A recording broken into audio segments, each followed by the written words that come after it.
Bom dia, queridos alunos do Euclides, tudo bem? Aluninhos aí do quarto ano, como é que vocês estão? Professor Pablo aí, morrendo de saudade de vocês, ok?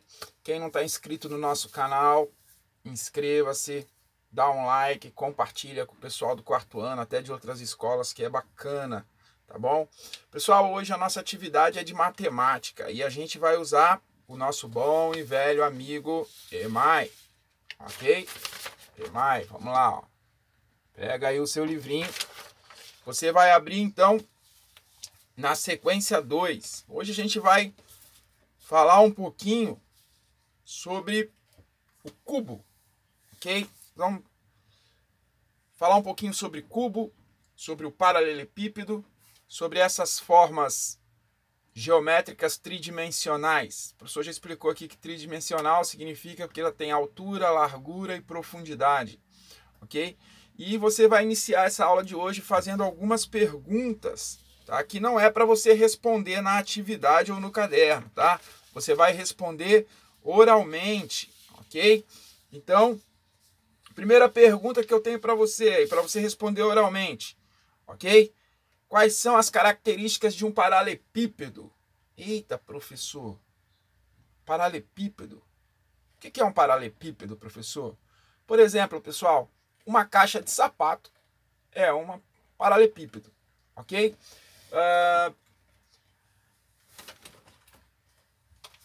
Essa aqui é uma caixinha, tá um pouco torta, deixa eu pegar uma melhor. Aqui. Essa caixa é um paralelepípedo, ok? Ela parece uma caixa de tinta, tá?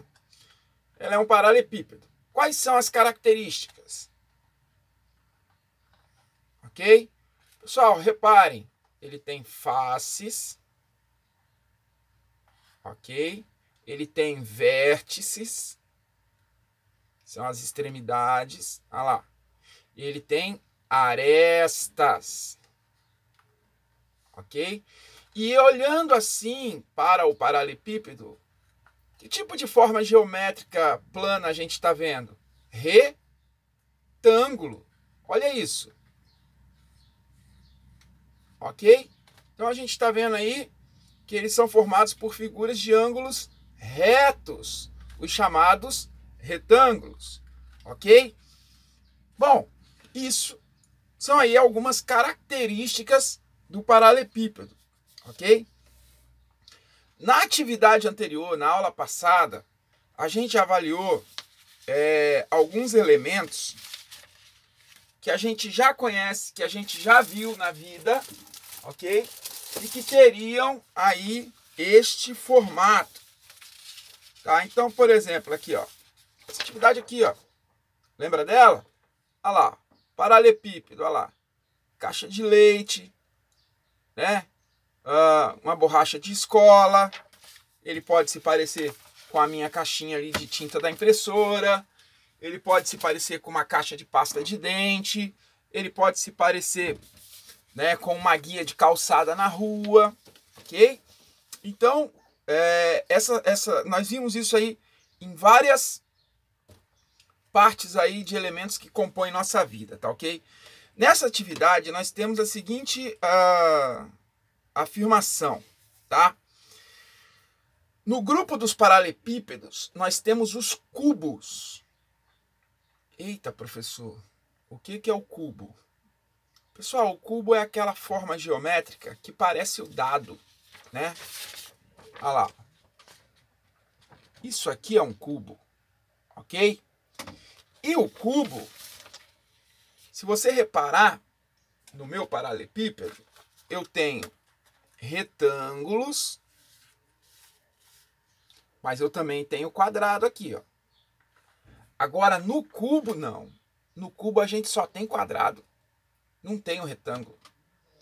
Ele vai ser formado apenas por quadrados. Tá ok? Então, olha só. O que representa essa afirmação em relação aos paralelepípedos e os cubos? O cubo, ele vai ser formado apenas por quadrados. O paralelepípedo, a gente consegue formar ele com retângulos e quadrados.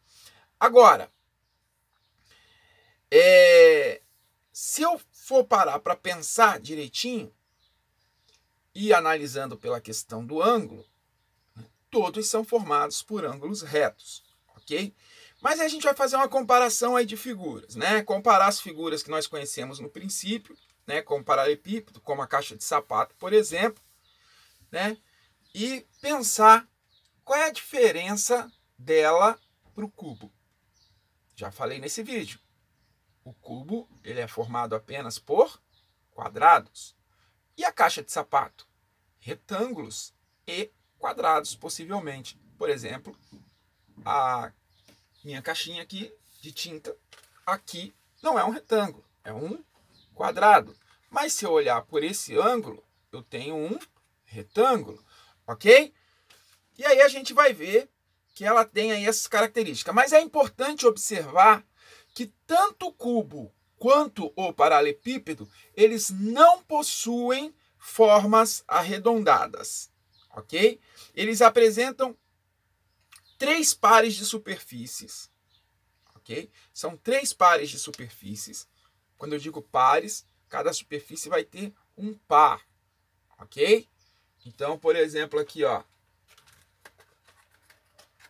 essa superfície aqui, ela vai ter um par, que é esse outro lado aqui. Essa aqui vai ter um par, que é esse outro lado aqui. E essa superfície aqui vai ter um par, que é esse outro lado aqui, ó. Então, nós vamos ver que tem 3 pares, ok? Usando exatamente 6 partes, ok? Quando eu falo par, eu estou falando 2. Então, se eu tenho 3 partes aí de 2, eu tenho 6 partes, ok? Logo, 3 pares, tá ok? E eles são exatamente, esses pares, eles têm que ser exatamente do mesmo tamanho, tá certo? Para eles se combinarem, senão não é par, ok? Então, você vai analisar isso daí, e aí você vai fazer esta atividade, então, da página 16. Você vai começar por aqui, ó, fazendo essa análise, olha lá, ó. 1, 2, 3, 4, 5, 6 pares. Vai formar a figura. Se você contar aqui também, você vai ver 6 pares. Só que não tem só um jeito de formar o paralelepípedo, o cubo.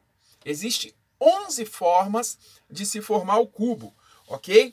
E aí você vai lá no anexo do seu livro, que está pedindo aí na atividade, no anexo 2, aqui, ó, vai recortar e vai montar uma figura plana, ok? Ou dessa forma, ou dessa forma, ou de alguma dessas formas que você consiga montar um paralelepípedo, ok? Na verdade, um cubo, tá certo? Porque você vai estar usando 3 pares de quadrados. E se é tudo quadrado, você vai montar o cubo, ok? Então você vai fazer essa atividade, vai fotografar e vai postar para o professor aqui, ok? No grupo aí da escola, tá bom? Para compartilhar com os colegas e a gente vai ver aí como vai ficar esse resultado, ok? Na atividade 2.5, nessa daqui, ó,